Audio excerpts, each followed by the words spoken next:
Good morning बच्चों, I am Ayush, your physics teacher. Happy Holi everyone. आज है हमारा इलेक्ट्रिक चार्जेस इन फील्ड का सेकंड लेक्चर। आज हम पढ़ने वाले हैं बच्चे कूलम्स लॉ। कूलम्स लॉ में हम क्या पढ़ते हैं? इलेक्ट्रिक फोर्स के बारे में पढ़ते हैं। हमने पिछले लेक्चर में देखा है अगर दो पॉजिटिव चार्जेस हैं या फिर दो नेगेटिव चार्जेस हैं या फिर पॉजिटिव नेगेटिव चार्जेस की आपस में क्या लगाते हैं? इलेक्ट्रोस्टैटिक फोर्स लगाते हैं। अगर सेम चार्जेस होंगे तो एक दूसरे को रिपेल करेंगे, अगर अपोजिट चार्जेस होंगे तो एक दूसरे को अट्रैक्ट करते हैं। तो कितने फोर्स से वो रिपेल करेंगे, कितने फोर्स से वो अट्रैक्ट करेंगे, उस फोर्स की वैल्यू फाइंड करते हैं बच्चे अपन कूलम्स लॉ से। मेरे पास दो चार्जेस हैं, एक है Q1, दूसरा चार्ज है Q2। इनके बीच की डिस्टेंस है मेरे पास R। सेम चार्जेस तो ये दोनों एक दूसरे को क्या करेंगे? रिपेल करेंगे। मैंने बोला कि इन दोनों के बीच में इलेक्ट्रिक फोर्स लग रहा है F। अपने पास एक साइंटिस्ट थे बच्चे पहले, चार्ल्स ऑगस्टिन कूलम। उन्होंने एक्सपेरिमेंटली इन दोनों चार्ज के बीच में जो फोर्स लग रहा है उसकी वैल्यू फाइंड कर ली। उसके बाद अपने ऑब्जर्वेशंस के बिहाफ पर उन्होंने अपन को एक कूलम्स लॉ दिया। उसमें उन्होंने क्या बताया कि यार फोर्स किन किन चीजों पर डिपेंड करता है। क्लियर हुआ? समझ में आया? अब कूलम्स लॉ क्या बोलता है बेटा? कूलम्स लॉ अपना स्टेट करता है कि फोर्स, इलेक्ट्रिक फोर्स जो चार्जेस के बीच में लग रहा है वो चार्जेस के मैग्नीट्यूड के प्रोडक्ट के डायरेक्टली प्रोपोर्शनल होता है। मतलब F डायरेक्टली प्रोपोर्शनल होता है अपने Q1 और Q2 से। Electric force between two charges is directly proportional to product of magnitude of charges. इन चार्जेस के मैग्नीट्यूड के प्रोडक्ट से डायरेक्ट प्रोपोर्शनल होता है। क्लियर हुआ? एक और चीज याद रखना बच्चे, ये दोनों चार्ज रेस्ट पर है। ये दोनों चार्ज किस पे है? अपना रेस्ट पे। मतलब कूलम्स लॉ से हम जो फोर्स निकालते हैं वो उन्हीं चार्जेस के लिए निकाल सकते हैं जो चार्जेस अपने रेस्ट पर होते हैं। क्लियर है? कूलम्स लॉ अपने पास सेंट्रल फोर्स होता है बच्चे। कौन सा फोर्स होता है? Central force. मतलब ये चार्जेस के सेंटर की तरफ एक्ट करता है। बात क्लियर हुई? सेकंड बात क्या बताई कूलम्स लॉ ने कि यार फोर्स है वो इन दोनों के बीच की डिस्टेंस के स्क्वायर से इनवर्सली प्रोपोर्शनल है। मतलब F इनवर्सली प्रोपोर्शनल है R स्क्वायर के साथ। देखो Q1 Q2 से डायरेक्टली प्रोपोर्शनल, मतलब जितना ज्यादा चार्ज होगा इलेक्ट्रोस्टैटिक फोर्स उतना ज्यादा होगा, और जितना कम डिस्टेंस जितनी ज्यादा डिस्टेंस होगी उतना फोर्स कम होगी। यहाँ पे इनवर्सली प्रोपोर्शनल है। क्लियर हुआ? एक और क्या कि फोर्स अपना मीडियम पर भी डिपेंड करता है। फोर्स अपना, इलेक्ट्रोस्टैटिक फोर्स अपना मीडियम पर भी डिपेंड करता है। मतलब ये चार्जेस अगर फ्री स्पेस में रखें तो इनके बीच में इलेक्ट्रोस्टैटिक फोर्स अलग लगेगा, अगर ये पानी में रखे या किसी और मीडियम में रखे तो इनके बीच में लगने वाला इलेक्ट्रोस्टैटिक फोर्स अलग होगा। क्लियर हुआ? इन दोनों को जब मैं कंबाइन करूंगा तो क्या आएगा? F directly proportional to Q1 Q2 divided by R square. F equals to K Q1 Q2 divided by R square. K क्या है बच्चे हमारे पास? प्रोपोर्शनलिटी कांस्टेंट, और यही है मेरा मीडियम पर डिपेंड करता है। K किस पर डिपेंड करता है बच्चे? अपना मीडियम पर डिपेंड करता है। समझ में आया इतना? K को हम ऐसे भी लिख सकते हैं 1/4 पाई एप्सिलॉन नॉट। K को हम कैसे लिख सकते हैं? 1/4 पाई एप्सिलॉन। एप्सिलॉन होती है बच्चे अपने पास यहाँ पे परमिटिविटी।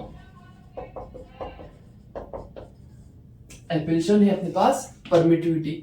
मतलब परमिटिविटी बेटा किसी भी मीडियम की प्रॉपर्टी होती है जो डिटरमाइन करती है कि उसमें जो चार्जेस रखे उनके बीच में कितना फोर्स लगने वाला है। सिंपल सा परमिटिविटी क्या बेटा? किसी भी मीडियम की प्रॉपर्टी है जो ये डिसाइड करती है, डिटरमाइन करती है कि दो चार्जेस के बीच में कितना इलेक्ट्रिक फोर्स लगने वाला है। क्लियर हुआ? अब मैंने बोला क्या, अगर ये दोनों चार्जेस को मैंने फ्री स्पेस में रखा है, कहां पे रखा है? फ्री स्पेस में, तो K को मैं लिख सकता हूं 1/4 pi epsilon naught. Epsilon naught होता है आपके पास permittivity of free space. Permittivity of free space. Clear हुआ? और K की वैल्यू फ्री स्पेस में होती है अपने पास 9 × 10⁹ अब इसकी यूनिट कैसे निकाल सकते हैं? K की वैल्यू फाइंड कर लो। K कितना हो जाएगा? F R square divided by Q1 Q2 equals to K। तो K की यूनिट क्या हो जाएगी? न्यूटन मीटर स्क्वायर पर कूलम स्क्वायर। क्लियर हुआ इतना? तो ये इसको याद रखना है। फ्री स्पेस के लिए K की वैल्यू होती है 9 × 10⁹ क्लियर हुआ? तो इस फॉर्मूले को मैं ऐसे भी लिख सकता हूं F equals to 1/4 pi epsilon naught Q1 Q2 divided by R square. अभी चार्जेस हमने फ्री स्पेस में रखे थे तो यहाँ पे एप्सिलॉन नॉट लिया, कोई और मीडियम होगा उसके लिए अपन एप्सिलॉन ले लेंगे। क्लियर हुआ? समझ में आया? Very good. F क्या है मेरे पास? 1/4 pi epsilon naught Q1 Q2 divided by R square. मैं काम करता हूं, दो चार्जेस लेता हूं एक एक कूलम के। ये है मेरे पास एक कूलम, ये भी है मेरे पास एक कूलम। इनके बीच की डिस्टेंस ले लेता हूं मैं 1 मीटर। मतलब दो 1 कूलम चार्जेस को मैं 1 मीटर की डिस्टेंस के दूरी पर रखता हूं, तो अपना फोर्स कितना लगेगा F। देखो 1/4 मतलब कि इसकी वैल्यू कितनी है 9 into 10 to the power 9 Q1 Q2 divide by R square 1 coulomb into 1 coulomb divide by 1 metre का होल स्क्वायर, मतलब सब कुछ क्या आएगा 1 आएगा। फोर्स कितना आया बच्चे अपना, फोर्स आया अपना फोर्स कितना आया अपना 9 इंटू 10 टू पावर 9 न्यूटन। इसका मतलब था क्या, देखो जब मैंने एक कूलम के चार्ज को 1 मीटर के डिस्टेंस पे रखा तो उन्होंने एक दूसरे को रिपेल कितने फोर्स से किया, इतने फोर्स से। तो यहां से मैं 1 कूलम की डेफिनेशन भी बोल सकता हूं क्या, 1 coulomb is that amount of charge which repel same charge kept at a distance of 1 meter with a force of 9 into 10 to the power 9 Newton. एक बार और रिपीट कर रहा हूं, 1 coulomb charge is that amount of charge that repel another same charge kept at a distance of 1 meter with a force of 9 into 10 to the power 9 Newton. ये अपना general बचे Coulomb's की definitions भी आ जाती है क्या, डिफाइन 1 कूलम। क्लियर हुआ इतना।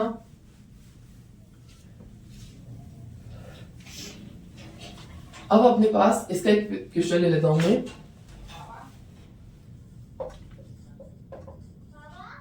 Find electrostatic force between 2 alpha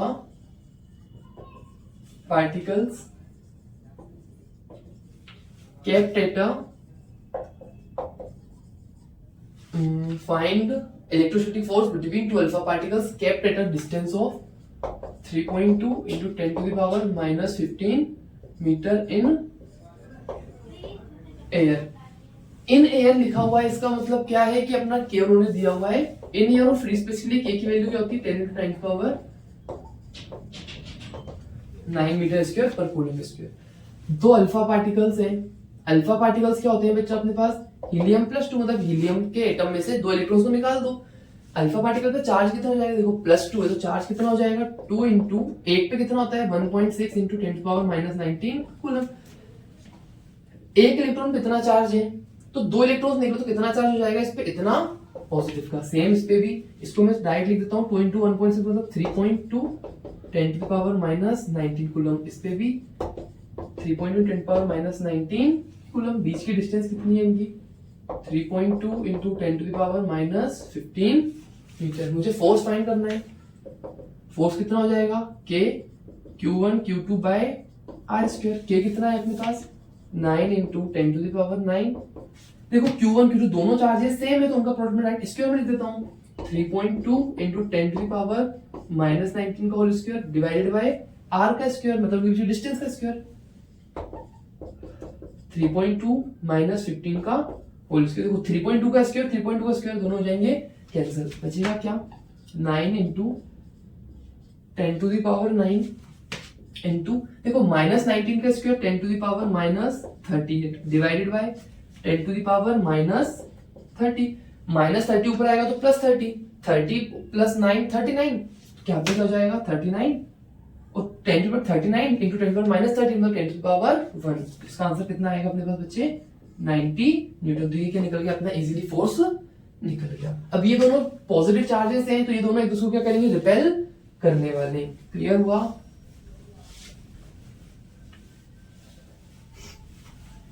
अब इसका अपन वेक्टर फॉर्म देखते हैं। कूलम्स लॉ से क्या मिलता है मुझे, इलेक्ट्रिक फोर्स मिलता है। फोर्स अपने पास वेक्टर क्वांटिटी तो उसका वेक्टर फॉर्म मुझे देखना पड़ेगा। तो कूलम्स लॉ का हम देखते हैं वेक्टर फॉर्म। बहुत इजी चीज है बच्चे, आपको वेक्टर समझ में आते हैं तो कूलम्स लॉ के वेक्टर फॉर्म में कोई दिक्कत ही नहीं आएगी। मेरे पास दो चार्जेस हैं, एक चार्ज है Q1 ये और दूसरा चार्ज है Q2।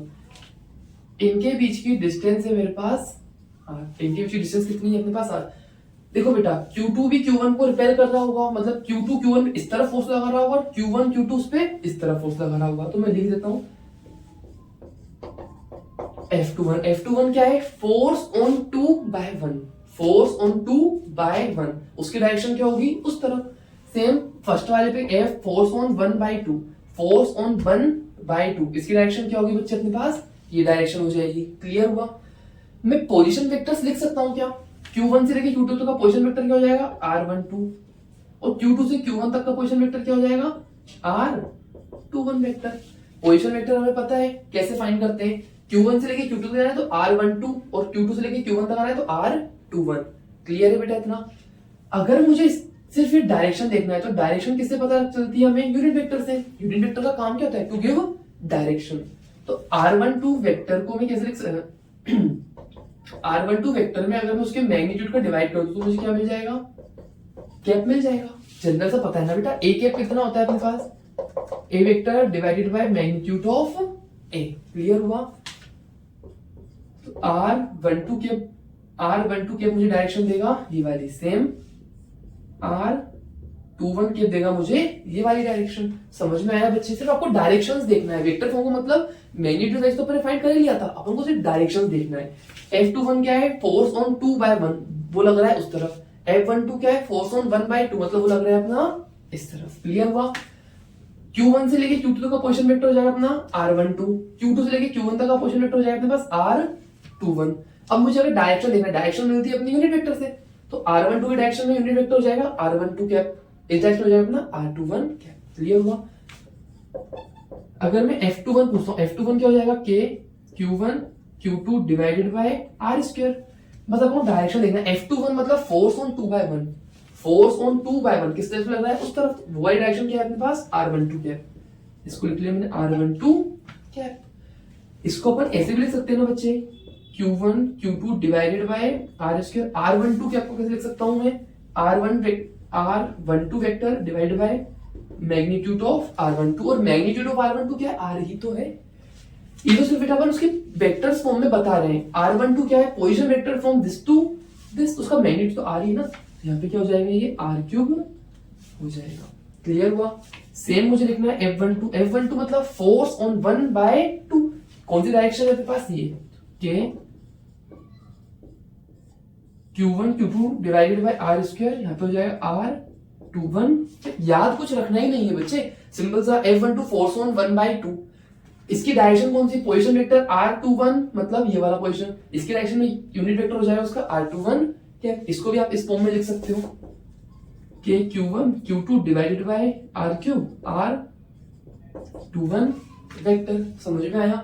अब एक चीज देखना बच्चे, R12 इक्वल्स टू माइनस, ऐसा लिख सकता हूं मैं, वेक्टर्स हमने पढ़े हुए हैं। देखो यूनिट वेक्टर आपको सिर्फ डायरेक्शन देता है। R12 दे रहा है वो वाली डायरेक्शन, और R21 दे रहा है आपको ये वाली डायरेक्शन। तो R12 is negative of R21। इसका मतलब F21 फोर्स किसके बराबर होगा? F12 फोर्स के बराबर। दिख भी रहा है हमें, F21 लग रहा है इस डायरेक्शन में, F12 लग रहा है इस डायरेक्शन में। R के 12 की डायरेक्शन में कौन सा फोर्स था? F21। यहां से देख सकते हो R12 की डायरेक्शन में कौन सा फोर्स था? F21। क्लियर हो? तो अपनी जनरल सी वेक्टर फॉर्म थी कूलम्ब्स लॉ की।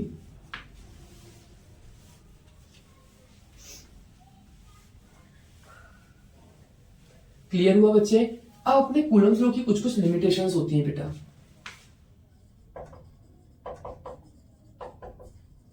लिमिटेशंस, पहली लिमिटेशन तो ये है, charge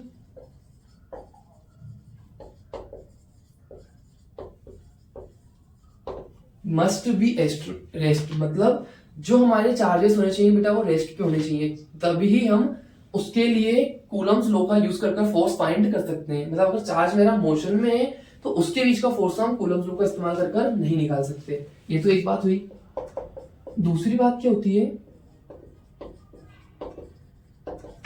electric charges must be point charges. जो इलेक्ट्रिक चार्जेस जिनके लिए अपन कूलम्ब्स लॉ अप्लाई करेंगे वो पॉइंट चार्ज होने चाहिए। पॉइंट चार्ज का मतलब क्या होता है? पॉइंट चार्ज का सिंपल सा मतलब ये बेटा कि जो चार्ज का एक्सटेंशन है, मतलब चार्ज की साइज है, वो चार्ज के बीच के सेपरेशन के कंपैरिजन में काफी छोटी होनी चाहिए। मतलब यहाँ पे लिख देता हूं मैं, extension of charges must be very smaller than separation. मतलब दो बड़े बड़े चार्जेस आप ले सकते हो बट इनके बीच का सेपरेशन के कंपैरिजन में इनका एक्सटेंशन काफी छोटा होना चाहिए। तो क्या है बच्चे, ये अपनी दो लिमिटेशंस है कूलम्ब्स लॉ की।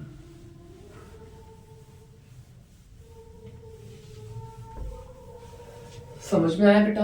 अब इसके एक दो क्वेश्चंस कर लेते हैं हम।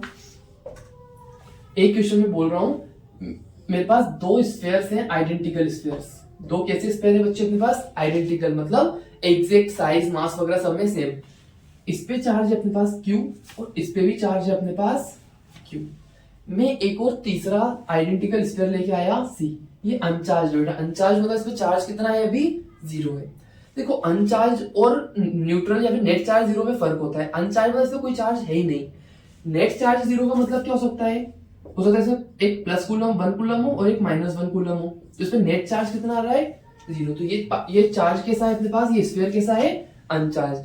पहले मैंने सी को ए के कांटेक्ट में रखा कुछ देर, फिर अलग कर लिया, फिर सी को मैंने बी के कांटेक्ट में रखा। होगा क्या बेटा? देखो सी पे अपना कोई चार्ज नहीं है, ए पे चार्ज है, तो चार्ज डिस्ट्रीब्यूट हो जाएगा। फिर मैंने इसको बी के कांटेक्ट में रखूंगा तो बी के साथ डिस्ट्रीब्यूट हो जाएगा, तो ए और बी के चार्जेस को चेंज हो जाएंगे। मुझे फाइंड क्या करना है?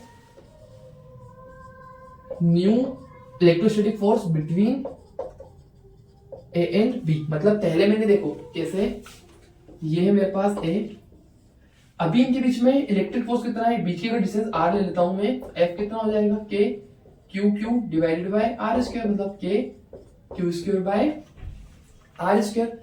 इन दोनों को, ये है मेरे पास ए, इस पे चार्ज है क्यू, इस पे चार्ज है सी। जब इन दोनों को मैंने कांटेक्ट में लेके आया तो इनका टोटल चार्ज क्या हो जाएगा बेटा? दोनों ए और सी क्या है? बस आइडेंटिकल स्फीयर, चार्ज क्या हो जाएगा? रीडिस्ट्रीब्यूट हो जाएगा। क्यू प्लस 0, तो क्यू प्लस 0 का आधा मतलब Q/2।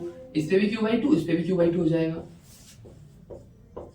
ए पे बचा चार्ज Q/2, सी पे भी आ गया अपना Q/2। फिर उस सी को उठा के लाया मैं बी के साथ, ये बी पे चार्ज है भी अपना Q और सी पे चार्ज है अपने पास Q/2। उन दोनों को जब मैंने कांटेक्ट में रखा Q और Q/2, तो क्या हो जाएगा? रीडिस्ट्रीब्यूट। टोटल चार्ज कितना है अपने पास? Q प्लस Q/2 मतलब 3Q/2। दोनों पे कितना हो जाएगा? आधा आधा। ठीक है, तो बी पे कितना हो जाएगा अपना? 3Q/4। सी पे भी कितना हो जाएगा? 3Q/4। इनिशियली ए और बी पे Q था, अब ए पे कितना बचा? Q/2, बी पे कितना बचा? 3Q/4। तो मुझे ए और बी के बीच में फाइनल इलेक्ट्रिक फोर्स फाइंड करना है। ए पे कितना है? Q/2, बी पे कितना है? 3Q/4। दोनों के बीच की डिस्टेंस अपने पास आर। फोर्स निकालना है, न्यू फोर्स को मैं एवरेज से नोट कर रहा हूं, के Q/2 3Q/4 divided by r square. देखो 3 मेरा बाहर आ जाएगा, 2 4 था 8, के Q²/r², मतलब 3/8। ये क्या था मेरा? Initial force. मतलब बाहर का जो फोर्स आया वो इनिशियल फोर्स का 3/8 टाइम्स आया अपना। क्लियर हुआ बच्चे? ये जनरल से क्वेश्चन से बस आपको इस तरह के टाइप्स के क्वेश्चन प्रैक्टिस करना है। क्लियर हुआ? एक और क्वेश्चन कर लेते हैं इसी तरह का।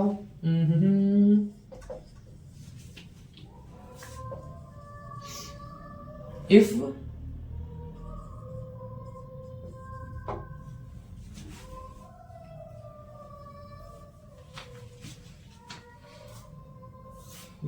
इसी तरह का एक और क्वेश्चन कर लेते हैं बेटा अपन।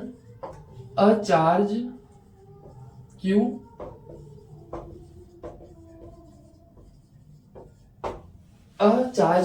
is divided into two parts. A charge Q is divided into two parts.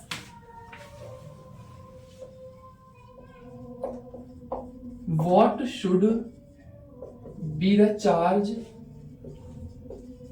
on each particle? What should be the charge on each particle in order to have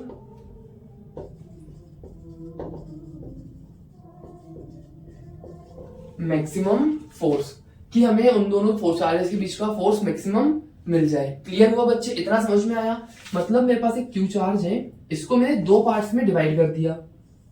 इन पे, इन दोनों चार्जेस पे, इन दोनों बॉडीज पे कितना चार्ज होना चाहिए कि इनके बीच में लगने वाला फोर्स मैक्सिमम हो। मैं बोलता हूँ ये चार्ज क्यू था, इस पे चला गया सपोज एक्स चार्ज, तो इस पे कितना जाएगा? Q-x। Conservation of charge, charge can neither be created nor be destroyed. इन दोनों के बीच की डिस्टेंस है r, तो इन दोनों के बीच में फोर्स कितना लग रहा होगा बच्चे अपना? Kx Q-x divided by r square. Clear हुआ? अब r तो अपने पास डिस्टेंस को क्या रखेंगे अपन? कांस्टेंट रखेंगे। अपन क्या करते हैं बच्चे, देखो f अपने पास x का फंक्शन है। अगर मुझे f की अगर मेरे पास सपोज y फंक्शन होता है x का, अगर मुझे y की मैक्सिमम वैल्यू चाहिए होती है, मैं क्या करता हूँ, dy बाई dx को 0 के इक्वल पुट कर देता हूँ। यहां से x की जो वैल्यू मिलती है उसके लिए मेरा y मैक्सिमम होता है। सेम अपना इस केस में f मेरा x का फंक्शन है, तो f को डिफरेंशिएट कर दो x के रिस्पेक्ट में और उसको रख दो 0 के बराबर। वहां से जो x की वैल्यू आएगी उसके लिए मेरा फोर्स मैक्सिमम होगा। df बाई मैंने dx किया, k और r स्क्वायर को बाहर ले लेता हूं मैं, k बाई r स्क्वायर तो कांस्टेंट है अपने पास, d by dx of x का अंदर मल्टीप्लाई कर दो x cube minus x square equal to कितना अपना 0 रखना है। तो यहां से x की जो वैल्यू आएगी उसी वैल्यू के लिए फोर्स अपना मैक्सिमम होगा। देखो k बाई आर स्क्वायर को इधर ले जाऊंगा तो वैसे ही 0 हो जाएंगे। इसको डिफरेंशिएट करो, x क्यूब को डिफरेंशिएट करूंगा तो मेरे पास आएगा q माइनस एक्स स्क्वायर को डिफरेंशिएट करूंगा तो आएगा 2x इक्वल्स टू 0। इधर से x की 2x को इधर ले जाओ, q equals to 2x, x कितना है अपने पास q बाई 2, इस पे चार्ज कितना होगा q बाई 2, इस पे भी चार्ज कितना होगा q बाई 2। मतलब एक q को आप जब दो पार्ट्स में डिवाइड करो तो मैक्सिमम अगर उनके बीच आपको फोर्स चाहिए तो कितना चार्ज होना चाहिए दोनों पे, q बाई 2 होना चाहिए। क्लियर हुआ, समझ में आया बच्चे? ये अपनी बेसिक से कुछ क्वेश्चंस थे।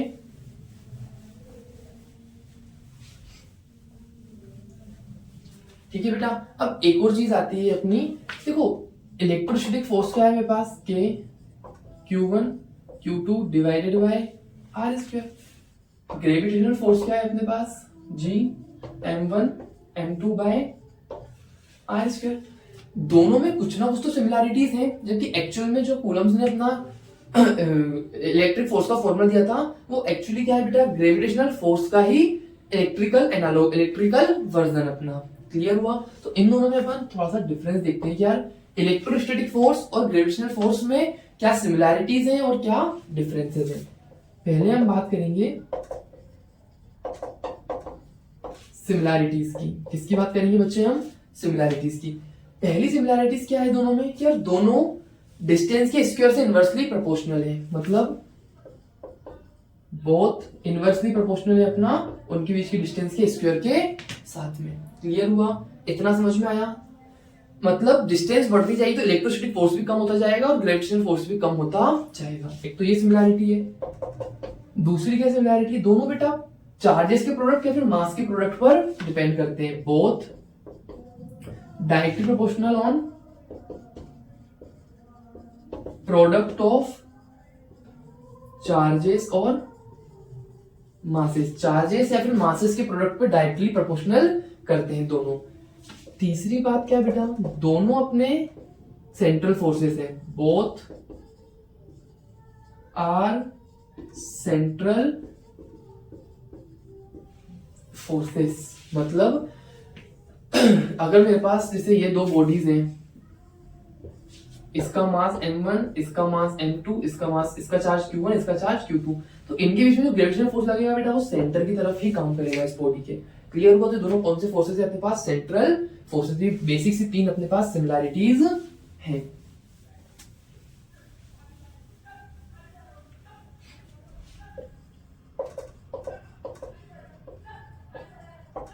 अब इनमें होते हैं बच्चे अपना कुछ डिफरेंसेस। पहला डिफरेंस तो ये है बच्चे कि ग्रेविटेशनल फोर्स अपना मीडियम पर डिपेंड नहीं करता, जबकि इलेक्ट्रोस्टैटिक फोर्स मीडियम पर डिपेंड करता है। मतलब दो मासेस को आप पानी में रखो, हवा में रखो, किसी तीसरे मीडियम में रखो, उनके बीच में जो ग्रेविटेशनल फोर्स लगेगा वो हमेशा बराबर ही रहता है। जबकि इलेक्ट्रोस्टैटिक फोर्स अपना ऐसा नहीं है, उसको आप अलग अलग मीडियम में रखो तो उसमें जो फोर्स लग रहा है इलेक्ट्रिक फोर्स वो अलग अलग होता है। ठीक है, पहला डिफरेंस क्या है, gravitational force doesn't depend on medium.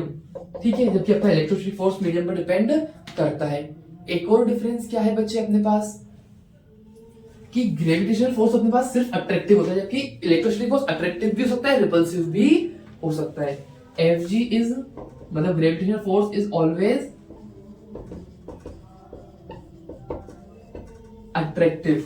ठीक है, क्लियर है बच्चे?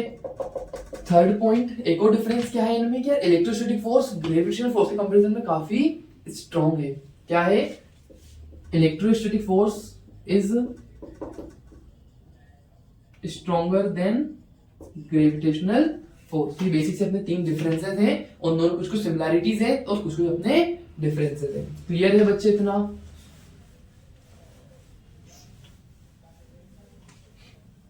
समझ में आया? तो ये होता है बेटा अपना बेसिक सा कूलम्स लॉ। कूलम्स लॉ क्या बताता है अपना कि दो चार्जेस के बीच में जो इलेक्ट्रिक फोर्स लगता है वो चार्जेस के मैग्नीट्यूड के प्रोडक्ट से डायरेक्टली प्रोपोर्शनल है, और उनके बीच की डिस्टेंस से इनवर्स, उनके डिस्टेंस के स्क्वायर के इनवर्सली प्रोपोर्शनल है। एक और चीज देखना बच्चे, देखो फोर्स मेरा डिस्टेंस से इनवर्सली प्रोपोर्शनल है, मतलब यहाँ पे स्क्वायर से इनवर्सली प्रोपोर्शनल है। इसका मतलब क्या है, अगर डिस्टेंस मेरी क्या हो गई, डबल हो गई, डिस्टेंस क्या हो गई मेरी, डबल हो गई, तो देखना बेटा देखो डिस्टेंस बड़ी तो मुझे इतना तो पता है कि फोर्स अपना कम हुआ होगा। कितना फोर्स कम हुआ होगा, फोर्स कितना हो जाएगा, इसको मैं बताऊं नए फोर्स को एफ डैश आर स्क्वायर है, तो यहाँ पे क्या हो जाएगा 2r का होल स्क्वायर, मतलब 4r। मतलब अगर आपने डिस्टेंस r को डबल किया तो इलेक्ट्रोस्टैटिक फोर्स 4 टाइम्स कम हो जाएगा, क्योंकि स्क्वायर से डिपेंड है ना। अगर डिस्टेंस आपने 3 टाइम्स बढ़ाई तो फोर्स कितने टाइम्स कम हो जाएगा आपका, 9 टाइम्स कम हो जाएगा। क्लियर हुआ? वहीं अगर मैं बोलता हूं क्या डिस्टेंस को मैंने हाफ कर दिया, डिस्टेंस को क्या कर दिया मैंने हाफ, तो नया फोर्स कितना हो जाएगा r/2 का होल स्क्वायर। r/2 का होल स्क्वायर मतलब r²/4, 4 मेरा नीचे आ रहा है मतलब 4 को ऊपर ले जाता हूं, मतलब अगर डिस्टेंस को आपने हाफ कर दी तो इलेक्ट्रोस्टैटिक फोर्स 4 टाइम्स बढ़ जाएगा। क्लियर हो? मतलब डायरेक्ट अपना स्क्वायर पे डिपेंड कर रहा है। मैं बोलता हूं कि अगर डिस्टेंस को आपने 5 टाइम्स बढ़ा दी तो इलेक्ट्रोस्टैटिक फोर्स 25 टाइम्स कम हो जाएगा। सिंपल सा लॉजिक है अपना। क्लियर है बच्चे? अगला टॉपिक है बेटा अपना principle of superposition. Principle of superposition बेटा बहुत इंटरेस्टिंग टॉपिक है और बहुत इजी कंसेप्ट है। काफी सारे बच्चों को इसमें डाउट्स होते हैं, टफ लगता है, बहुत इजी कंसेप्ट है अपना। एग्जांपल लेते हैं, मेरे पास ये चार्ज है सपोज Q2 और ये चार्ज है मेरे पास Q1। ये क्या करेगा बेटा, Q2 पे Q1 फोर्स लगाएगा और Q1 पे Q2 फोर्स लगाएगा। पर मैं भी Q2 की बात करता हूँ। सपोज Q1 Q2 पे 60 न्यूटन फोर्स लगा रहे हैं। कितना फोर्स लगा रहा है, 60 न्यूटन फोर्स लगा रहा है। यहाँ पे मैं एक और चार्ज लिया है अपना Q3 भी Q2 पे फोर्स लगाएगा। मैंने बोल दिया वो कितना लगा रहा है, 50 न्यूटन का फोर्स लगा रहा है। तो Q2 पे टोटल फोर्स कितना लग रहा होगा बेटा, Q2 पे नेट फोर्स कितना लग रहा होगा, टोटल फोर्स। अभी मैं वेक्टर की बात नहीं कर रहा हूँ, सिर्फ जनरली बात कर रहा हूँ। देखो जब Q3 नहीं था तो Q2 पे फोर्स कितना लगा 60 न्यूटन, अब Q3 आ गया वो 50 लगा रहा है, तो Q2 पे कितना फोर्स लग रहा है 60 न्यूटन Q1 का, 50 न्यूटन Q3 का।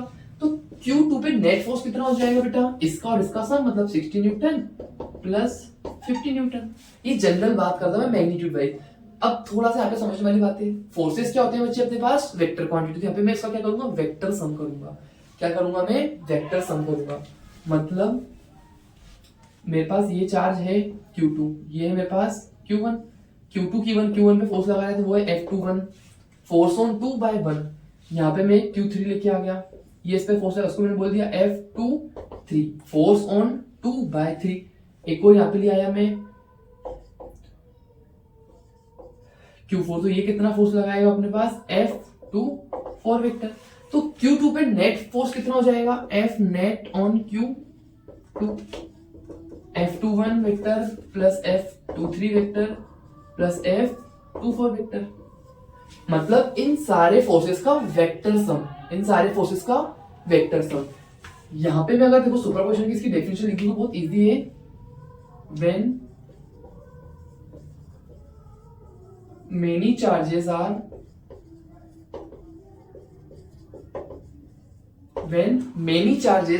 interacting, net force on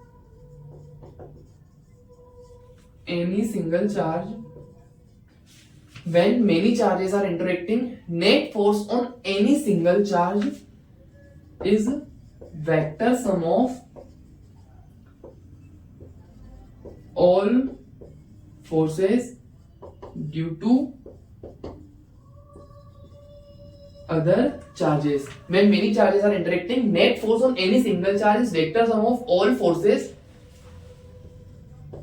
on it. उसी चार्ज पे बात करेंगे ना अपन, all forces on it due to other charges। Simple सा है बेटा अपना। मतलब अगर मेरे पास n पार्टिकल्स होते तो क्या हो जाता अपना F21 vector plus F 2 3 vector plus just F 2n vector. मतलब उस पे जितने भी फोर्सेस लग रहे हैं सबका वेक्टर सम फाइंड करना है, क्योंकि फोर्स अपने पास वेक्टर क्वांटिटी है। अगर इसके लिए तो अपन डायरेक्ट उसका सम कर देते हैं।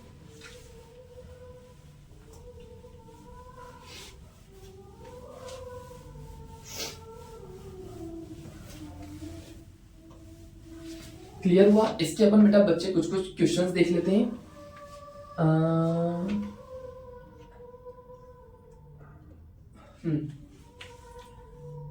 इसमें पॉलीगॉन टाइप के क्वेश्चंस काफी आते हैं बच्चे। पॉलीगॉन टाइप के क्वेश्चन मतलब मेरे पास चार्जेस को उन्होंने किसी कोई पॉलीगॉन फिगर बनाकर रख दिया।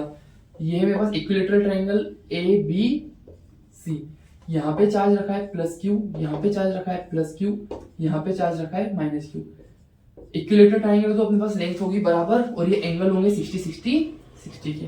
क्लियर हुआ? मैं पूछता हूँ क्या मुझे नेट फोर्स बताना है, F net on minus Q, मतलब सी वाले पे जो नेट चार्ज रखा है उस पर नेट फोर्स कितना लग रहा होगा। देखो ये प्लस क्यू है, ये माइनस क्यू, तो इसको अट्रैक्ट करेगा। ये प्लस क्यू है, ये माइनस क्यू, तो ये भी क्या करेगा बच्चे, इसको अट्रैक्ट करने वाला है। ये इसको अट्रैक्ट करेगा। यहाँ पे जो फोर्स लगेगा इसको बोलता हूँ एफ सी ए, मतलब force on C by A. यहाँ पे जो फोर्स लगेगा इसको बोलता हूँ मैं F C B, force on C by B. Clear हुआ बच्चे? समझ में आया इतना? अब यहाँ पे आप थोड़ी सी बात देखना, ये एंगल कितना है 60 डिग्री का। इसको अगर मैं अलग से बनाता हूं तो ये कैसा बनेगा अपना, ऐसा F C B vector F C A vector, बीच का एंगल कितना है 60 डिग्री। दोनों वेक्टर्स का सम कैसे निकालता हूं बेटा मैं, पैरेललोग्राम लॉ से। और बीच का एंगल कितना है अपने पास 60 डिग्री। पैरेललोग्राम लॉ से मुझे पता है नेट फोर्स लग रहा होगा वो इन दोनों का रिजल्टेंट होगा, जो कि एंगल बना रहा होगा 30 डिग्री। ठीक है बच्चे, ये देखो पैरेललोग्राम लॉ अपना 11th क्लास का था। अगर नहीं पता तो थोड़ा सा उसको पहले कवर कर आइए। ठीक है बेटा, अब एक चीज देखो यहाँ पे एफ सी बी कितना होगा, एफ सी बी कितना होगा अपने पास के, इस पे चार्ज है प्लस क्यू, इस पे चार्ज है minus Q, plus Q minus Q divide by L square. Same अपना अगर मैं एफ सी फाइंड करूँ तो क्या हो जाएगा के plus Q minus Q divide by L square. मतलब एफ सी ए और एफ सी बी एक्चुअल में तो है क्या बेटा, बराबर फोर्स ही है, बस डायरेक्शंस दोनों की अलग अलग है। नेगेटिव साइन की तरह अपना कि अट्रैक्टिव फोर्स है। क्लियर हुआ? तो दोनों को मैं एफ वेक्टर भी बोल सकता हूं। ठीक है, मुझे इस पे नेट फोर्स फाइंड करना है तो एफ नेट कितना हो जाएगा अपने पास, पैरेललोग्राम लॉ से मुझे पता है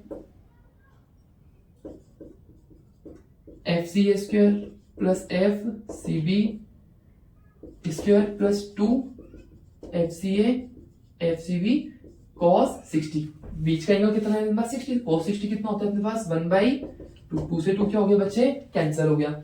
एफ सी और एफ सी भी अपने पास सेम ही है, तो एफ नेट कितना हो जाएगा अपने पास F square plus F C into F C, मतलब एफ स्क्वायर 3 एफ स्क्वायर का रूट, मतलब √3 एफ की वैल्यू रख देते हैं यहाँ पे √3 के plus Q minus Q divide by L square. तो इस वाले चार्ज माइनस क्यू चार्ज पे नेट फोर्स कितना लग रहा होगा, इतना लग रहा होगा। डायरेक्शन वेक्टर डायरेक्शन कैसे बताएंगे कि डायरेक्शन भैया वो 30 डिग्री बना रहा होगा इसके साथ में। क्लियर हुआ? समझ में आया बच्चे इतना? तो इस तरह के बेसिक क्वेश्चंस अपने आ जाते हैं। अगर मैं एक स्क्वायर लेता हूं, देखो बेटा क्वेश्चंस में आपको जब देंगे ना मैं आपको जनरल कंसेप्ट बता देता हूं। ये है ए, ये है बी, ये है सी, ये है डी। यहाँ पे रखा है प्लस क्यू, यहाँ पे रखा है प्लस क्यू, यहाँ पे रखा हुआ है प्लस क्यू। मुझे बी पर नेट फोर्स फाइंड करना है। देखो ये सारे प्लस प्लस है तो ये क्या कर रहा होगा, इसको रिपेल कर रहा होगा। यहाँ पे लग रहा होगा F B A, force on B by A. ये इसको ऐसे लगा रहा होगा F B C, force on B by C, और ये भी लगा रहा होगा उसको F B D, force on B by D. ये डिस्टेंस होगी एल, ये डिस्टेंस होगी एल। ये कितनी होगी बेटा, स्क्वायर है, स्क्वायर की चारों साइड अपने पास एल एल। डायगोनल कितना हो जाएगा अपने पास √2 एल। पाइथागोरस थ्योरम लगाकर आप फाइंड कर सकते हो। दूसरी बात बच्चे, अब मुझे वेक्टर सम फाइंड करना रहता है। वेक्टर पैरेललोग्राम लॉ के लिए अपनी कंडीशन क्या रहती है, अपन को टेल टू टेल ज्वाइन करना है। तो पैरेलली शिफ्ट कर ये क्या हो जाएगा एफ बी ए वेक्टर, ये हो जाएगा एफ बी सी वेक्टर, और ये हो जाएगा मेरे पास एफ बी डी वेक्टर। इन दोनों के बीच का एंगल कितना होगा 90 डिग्री। इसको मैं आगे ले गया और इसको मैं आगे ले गया, तो ये एंगल कितना होगा अपने पास 90 डिग्री। इसका और इसका वेक्टर सम निकालो पैरेललोग्राम लॉ से। कैसे निकलेगा, अगर इसका और इसका मैं नेट निकालता हूं, एफ डैश नेट अगर मैं बात करता हूं कितना हो जाएगा, इसका स्क्वायर एफ बी का square plus F B C का स्क्वायर प्लस, अब देखो cos 90 आ जाएगा अपना, cos 90 तो 0, मतलब इतना ही रहेगा। इसको सॉल्व कर लोगे, वो वेक्टर निकलेगा किसकी डायरेक्शन में, इसकी ही डायरेक्शन में, क्योंकि एंगल कितना है अपने पास 45 बनाएगा, इन दोनों का भी वो आधा ही बनेगा अपना। समझ में आया बेटा? तो जनरल केसेस बता रहा हूं आपको, क्लियर हुआ? तो इस तरह से आप इसका और इसका जो नेट निकलेगा उसको इसके साथ ऐड कर कर वेक्टर फॉर्म फाइंड कर सकते हो। क्लियर हुआ बच्चे? अब इसमें एक और तरह के क्वेश्चंस आते हैं, इतना समझ में आया बेटा? अब इसमें एक और तरह के क्वेश्चंस आते हैं अपने, थर्ड पार्टिकल एट इक्विलिब्रियम। बेटा देखो मैं जनरल आपको कंसेप्ट समझा दूंगा, बाकी क्वेश्चन तो आपको अगर कंसेप्ट समझ में आ गए तो क्वेश्चन सारे बन ही जाएंगे। Third particle at equilibrium type के क्वेश्चंस में क्या होता है, मेरे पास दो चार्जेस हैं, एक चार्ज है सपोज प्लस क्यू, एक चार्ज है सपोज प्लस 16 क्यू, ठीक है? इन दोनों को ये लाइन ज्वाइन कर रही है। तो थर्ड पार्टिकल एट इक्विलिब्रियम का क्वेश्चन कहता है कि आपको एक चार्ज है तीसरा, लेट्स से प्लस क्यू, इस प्लस क्यू को उठा के आपको इनको जो लाइन ज्वाइन करी उसको उस पे रखना है कि वो इक्विलिब्रियम पर हो जाए। इक्विलिब्रियम का मतलब नेट फोर्स क्या होना चाहिए बेटा उस पार्टिकल पे नेट फोर्स होना चाहिए अपना 0। सिंपल सी बात है इतनी, समझ में आया क्या? थर्ड पार्टिकल एट इक्विलिब्रियम का मतलब तीसरे चार्ज पार्टिकल को उठा के इस लाइन पे कहीं पे रखना है कि उसको इक्विलिब्रियम पे हो जाए, मतलब उस पे नेट फोर्स क्या रहे हमारा 0 रहे। अब समझना, इस प्लस क्यू को मैं अगर यहाँ पे रखता हूं, सबसे पहले मैंने इसको प्लस क्यू को यहाँ पे रखा, बेटा ये पॉजिटिव है, ये भी पॉजिटिव है और ये भी पॉजिटिव है, तो ये पॉजिटिव इसको रिपेल करेगा, ये इसको रिपेल करेगा इस तरफ, ये भी इसको क्या करेगा, रिपेल करेगा इस तरफ, तो नेट फोर्स तो इस पे इस तरफ आ जाएगा। इसको अगर मैं सेम इधर रखता हूँ, ये वाला इसको रिपेल करेगा और ये वाला भी इसको चार्ज रिपेल करेगा, तो नेट फोर्स लग रहा है अपने उस तरफ। इसको मैं रखता हूँ बीच में यहाँ कहीं भी रखता हूँ, इन दोनों चार्जेस के बीच में रखा, ये वाला क्या करेगा, रिपेल करेगा इसको इस तरफ और ये वाला रिपेल करेगा इसको इस तरफ। अब इस पे नेट फोर्स 0 हो सकता है अगर दोनों तरफ जो फोर्सेस लग रहे हैं वो बराबर हो जाए। तो आपको क्या याद रखना है बेटा, अगर मेरे पास पॉजिटिव पॉजिटिव है या नेगेटिव नेगेटिव है, तो जो थर्ड पार्टिकल आप लेके आओगे वो बीच में ही रखोगे, चाहे वो पॉजिटिव हो या नेगेटिव हो। अगर दोनों चार्जेस अपने पास सेम है तो जो थर्ड पार्टिकल लेके आओगे उसको बीच में ही रखोगे। नेगेटिव भी हो सकता है बच्चे, देखो यहाँ पे अगर आप माइनस क्यू लेके आए, समझना ध्यान से, माइनस क्यू को यहाँ पे रखता हूं मैं, तो ये भी अट्रैक्ट करेगा, वो भी इसको अट्रैक्ट करेगा, तो नेट फोर्स उसमें लग रहा है इस तरफ। यहाँ पे अगर आप रखोगे माइनस क्यू, ये भी इसको अट्रैक्ट करेगा, ये भी इसको अट्रैक्ट करेगा, तो नेट फोर्स लग जाएगा इस तरफ। माइनस क्यू को यहाँ रखा, ये इसको अट्रैक्ट करेगा इस तरफ, ये इसको अट्रैक्ट करेगा इस तरफ, तो नेट फोर्स पे 0 हो सकता है। क्लियर हुआ? तो ये जनरल बात हो गई अपनी, क्या कि अगर दोनों चार्जेस पॉजिटिव पॉजिटिव है या नेगेटिव नेगेटिव है, तो तीसरा चार्ज जो आप लेकर आ रहे हो उसको उन दोनों चार्जेस के बीच में रखना, चाहे वो पॉजिटिव हो या नेगेटिव हो। एक केस देखते हैं, सपोज ये मेरे पास प्लस क्यू है, ये मेरे पास माइनस 4q है। अब मैं प्लस क्यू लेके आ रहा हूं, अब अगर मैंने इसको बीच में रखा तो क्या होगा, देखो ये रिपेल करेगा इसको इस तरफ और ये इसको अट्रैक्ट करेगा इस तरफ, तो नेट फोर्स लग रहा है इसमें उस तरफ, तो मैं बीच में नहीं रख सकता। इसको रखूंगा मैं इस तरफ, ये क्या करेगा, इसको रिपेल करेगा इस तरफ, ये क्या करेगा, इसको अट्रैक्ट करेगा इस तरफ, तो हाँ अब मैं इसको इस तरफ रख सकता हूँ, उस तरफ भी रख सकता हूँ। ये क्या करेगा, इसको अट्रैक्ट करेगा इस तरफ, ये करेगा इसको रिपेल इस तरफ।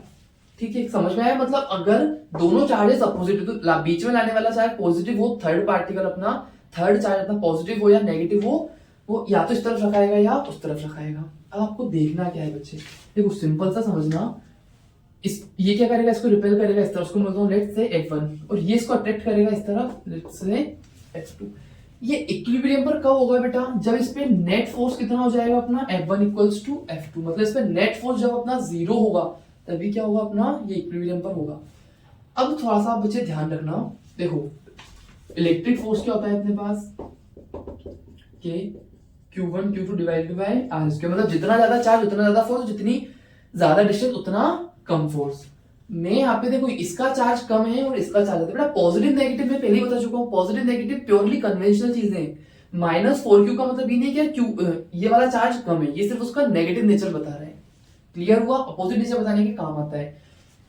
इसका चार्ज कम है, इसका चार्ज ज्यादा है, तो ये इलेक्ट्रिक फोर्स क्या लगाएगा, ज्यादा लगाएगा, और ये इलेक्ट्रिक फोर्स क्या लगाएगा, कम लगाएगा। मुझे तो दोनों को बराबर करना है ना, तो मैं क्या करता हूँ, जो इस वाले चार्ज को इससे थोड़ी सी दूरी पर रखता हूँ। क्या करता हूँ बेटा,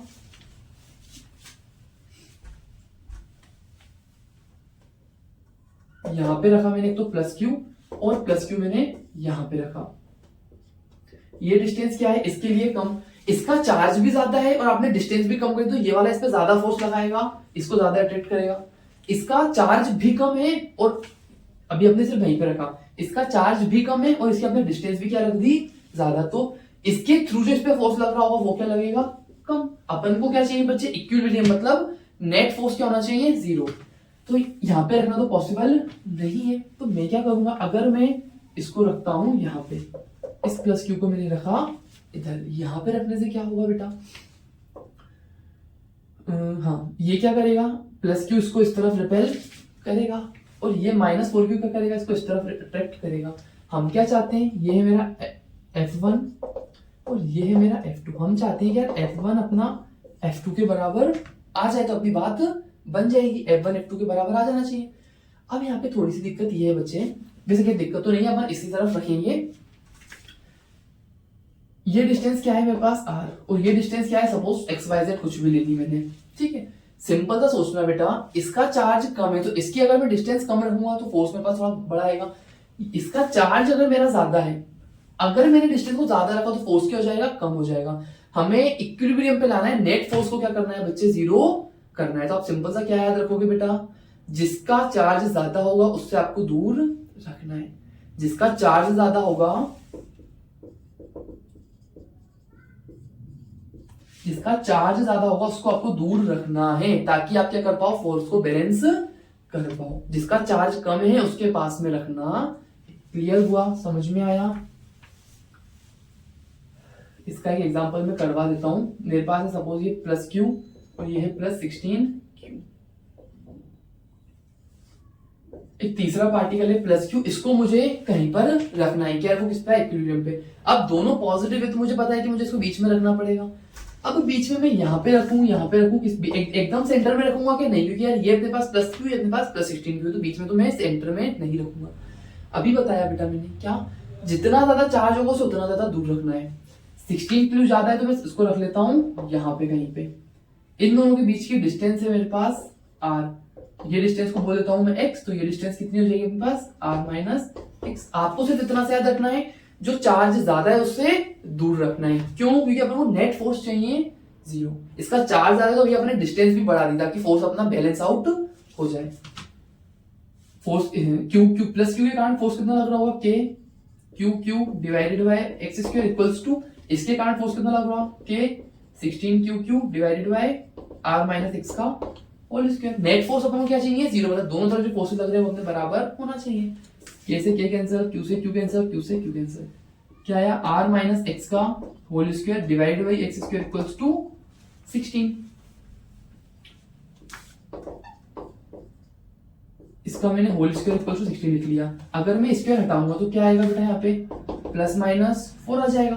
प्लस माइनस 4 क्योंकि अपने स्क्वायर हटा के करा है इसको, या r minus x equal to x, एक बार प्लस 4 के लिए निकालो, और r minus x divide by x एक बार माइनस 4 के लिए निकालो।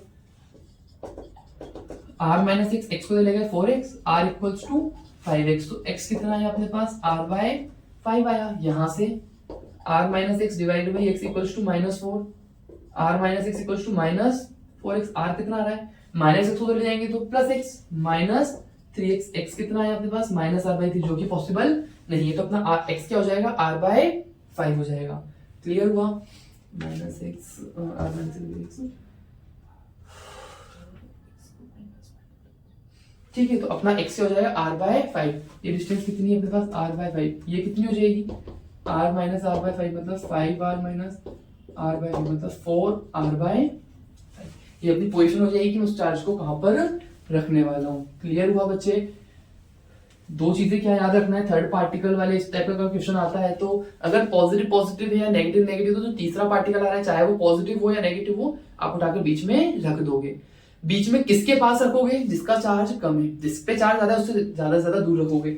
इस पे चार्ज ज्यादा तो मैं इससे दूर रखा ताकि क्या हो, ज्यादा डिस्टेंस हो तो फोर्स मेरा बैलेंस आउट हो जाए। अगर मेरे पास पॉजिटिव या नेगेटिव तो तीसरे पार्टिकल को लेके आऊंगा तो मैं उसको इस तरफ रखूंगा या इस तरफ रखूंगा। कौन सी तरफ रखूंगा, जिस तरफ अपने पास चार्ज ज्यादा है उस तरफ हम नहीं रखेंगे। मतलब अगर यहाँ पे माइनस क्यू होगा जो तीसरा चार्ज लेके आ रहा हूँ उसको मैं यहाँ रख सकता हूँ, या तो यहाँ रख सकता हूँ, फिर रखूंगा किस तरफ उसको, इस तरफ रखूंगा जिस तरफ चार्ज अपना कम है, जिस तरफ अपना चार्ज कम है। क्लियर हुआ बेटा, समझ में आया? ये हमारा आज कूलम्स लॉ की लिमिटेशन देख ली, वेक्टर फॉर्म देख ली, उसके क्वेश्चंस कर लिए, और उसके बाद में हमने जनरल क्या देख लिया बच्चे, प्रिंसिपल ऑफ सुपरपोजिशन देख लिया, उसके कुछ क्वेश्चंस कर लिए, और इस टाइप के क्वेश्चन आते तो वो भी आपसे बन जाएंगे। क्लियर हो बच्चे? All the best. इस टाइप के कुछ क्वेश्चंस आप प्रैक्टिस कर लेना।